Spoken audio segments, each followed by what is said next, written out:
किसी भी फसल का वैल्यू या उसमें इनकम कितना होगा दो बातों पे डिसाइड करती है।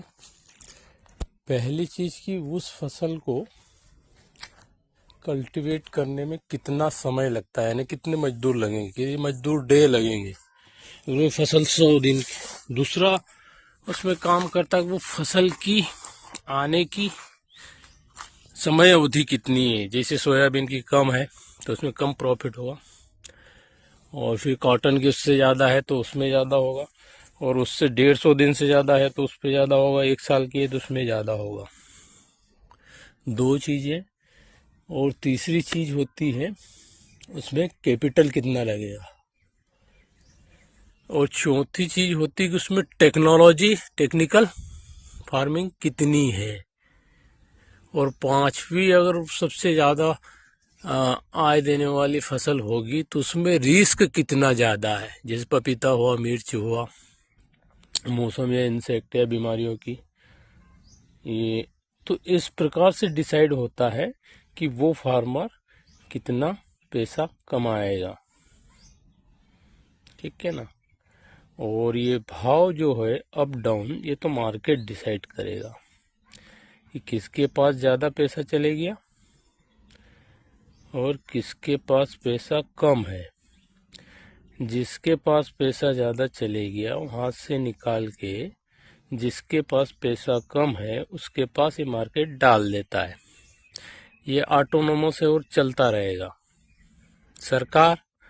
सरकार इसको बैलेंस करने के लिए जितनी कंपनियों की ग्रोथ होती है कि भाई साल भर में 15-20% हो रही, तो 20% टोटल टैक्स निकाल लेती है।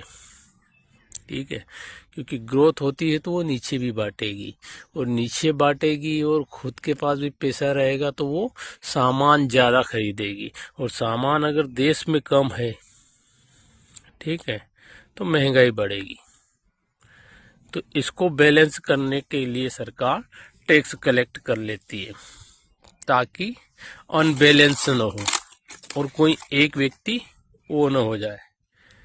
रही बात तो सबको, तो जिसके पास ज़्यादा पैसा है उसको डिस्ट्रीब्यूट करने के लिए तो 20 साल का इसका शेड्यूल है।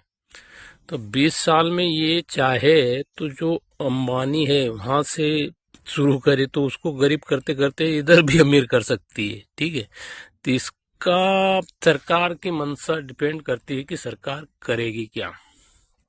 ठीक है, 20 साल में चाहे तो अमीरों को गरीबों की श्रेणी में खड़ा कर दे, गरीबों को अमीरों की श्रेणी में खड़ा कर दे, पर इनमें योग्यता हो, डेवलप हो गई हो, मतलब उन चीजों को संभालने की ज्ञान प्राप्त कर लिया हो, और ये जो चला रहे हैं ये चला लें, और बड़े जो हैं जो मोनोपोली वाले सरकार अपने हाथ में ले लें, और देश एक करप्शन फ्री हो जाए, तो ये फ्लो अमीरों से गरीबों की तरफ भी हो सकता है।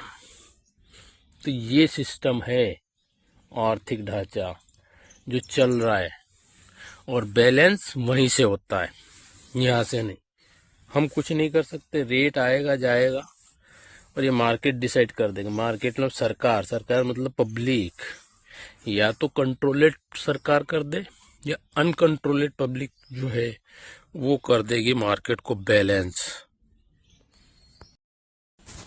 तो जो अमीर को गरीब कैसे करे, तो बहुत सारे टैक्सेस आने बाकी है। प्रॉपर्टी टैक्स, जो अपने सामान खरीदे उन पे टैक्स, जो गाड़ी घोड़े जो किए इन पे टैक्स बढ़ जाएगा। तो धीरे धीरे जो पैसा है वो बचत कम हो जाएगी। मेडिकल पे बढ़ा देंगे, तो जो भी है विलासिता की चीजें जो खरीद रखी है हमने, जो जी रहे हैं, जो हमारा मकान है, जो हमने नल ले रखा है, हम कितने अमीर हैं उस हिसाब से उसका डिसाइड कर सकती है कैटेगरी वाइज। जैसे कि अभी गरीबों को ये फ्री है, फलाना फ्री है, इतनी इनकम वालों को ये फ्री है, वो फ्री है, तो ये इधर फ्री उधर टैक्स दबा। ठीक है, तो वो वाला पैसा इधर और ये गरीबों के पास। ठीक है, अमीरों से पैसा कलेक्ट टैक्स के थ्रू धीरे धीरे होगा, पता नहीं चलेगा कि 20-25 साल में आपने प्रॉपर्टी खरीदने तो देना पड़ेगा टैक्स। ठीक है, जैसे कि जमीन की तोजी भरते थे पहले, वो था अंग्रेजों के समय में, तो वो वाला स्ट्रक्चर हो जाएगा कि भाई किसी के पास से कुछ चीज करना है तो उस पे टैक्स जैसे कर दिया कि भाई 15 एकड़ जमीन है तो 10 एकड़ से ऊपर जितनी है उस पे 10,000 रुपये एकड़ का टैक्स है, भरना ही पड़ेगा। नहीं भरना पड़ेगा तो जमीन तो ऑलरेडी पहले ही सरकार की थी, वो तो आपको लीज पे दे रखी है हमको।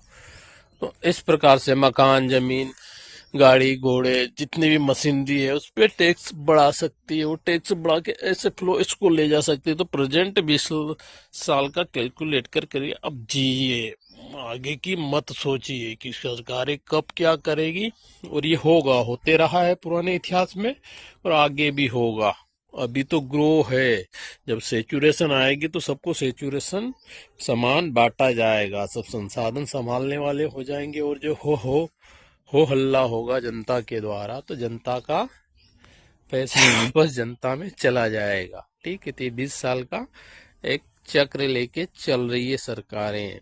अब वो कितने साल का ले रहे पर मुझे लगता है कि 20 सालों का लेके चल रही है।